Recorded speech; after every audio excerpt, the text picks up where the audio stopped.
ഇപ്പം നിങ്ങൾ വിചാരിക്കുന്നുണ്ടാവില്ലേ ഇന്ന് എങ്ങോട്ടാണ് പോകുന്നതെന്ന്? ഡ്രസ്സൊക്കെ കണ്ടിട്ട് മനസ്സിലായിട്ടുണ്ടാവും അമ്പലത്തിലേക്കാണെന്ന്. ഇന്ന് കുംഭഭരണിയാണല്ലോ, അപ്പോൾ നമുക്ക് നേരെ അമ്പലത്തിലേക്ക് പോവാം. പിന്നെ എന്താ വെച്ചാൽ ഇന്ന് ഞങ്ങളുടെ രുദ്രാക്ഷൻ്റെ പിറന്നാളാണ്. അപ്പോൾ ഞങ്ങൾ അമ്പലത്തിൽ പോവാം. ഞങ്ങൾ 4 ആളുമാണ് കേട്ടോ പോകുന്നത്. ഞാനും ദക്ഷയും രുദ്രാക്ഷയും രായും. അപ്പോൾ 21 പോകുന്നത്, മലയത്തേവരടുത്തേക്ക്. കോഴിക്കോട്ടുകാർക്ക് അറിയുണ്ടാവുമല്ലോ, ഗോവിന്ദപുരത്തുള്ള എരവത്തുകുന്ന് ശിവക്ഷേത്രം അവിടേക്കാണ് കേട്ടോ. അപ്പോൾ രുദ്രാക്ഷ വണ്ടി കയറി കഴിഞ്ഞാൽ രുദ്രാക്ഷ ഡ്രൈവിംഗ് സീറ്റിൽ നിന്ന് മാറിയേ ഇല്ല. പിന്നെ കുറേ സമയം എടുക്കും മാറാൻ. കുറച്ച് നേരം ദക്ഷിണ കൊണ്ടുനടക്കുന്നുണ്ട്, കുഴപ്പമൊന്നുമില്ല.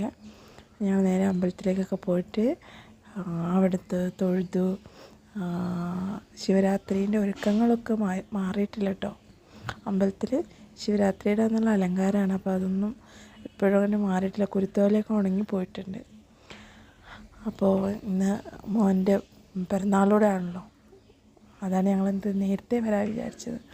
കുറച്ച് നേരത്തെയാണ് ഞങ്ങൾ അമ്പലത്തിലേക്ക്. പിന്നെ ഇവിടുന്ന് തൊഴുത് കഴിഞ്ഞിട്ട് വേണം പാലകുറുമ്പക്കാവിൽ പോകാൻ. ഇവിടെ ഞങ്ങളുടെ വീടിൻ്റെ തൊട്ടടുത്താണ് കേട്ടോ പാലകുറുമ്പ ദേവീക്ഷേത്രമാണ്. അപ്പോൾ ഇന്ന് അവിടുത്തെ വരവും താലപ്പൊലിയാണ്. അപ്പോൾ അവിടെ പോകണം, അവിടെ പോയി ഒന്ന് തൊഴണം. ഇത് കഴിഞ്ഞിട്ട് വേണം പോകാൻ. അപ്പോൾ ഇവിടുന്ന് ഞങ്ങൾക്ക് പായസമൊക്കെ കിട്ടിയിട്ടുണ്ട്. പൂജ കഴിപ്പിച്ചുകൊണ്ട് രുദ്രാക്ഷന് ഇവിടുന്ന് പായസമൊക്കെ കൊടുത്തിട്ട് കൊണ്ടുപോകാമെന്ന് വിചാരിക്കുന്നു.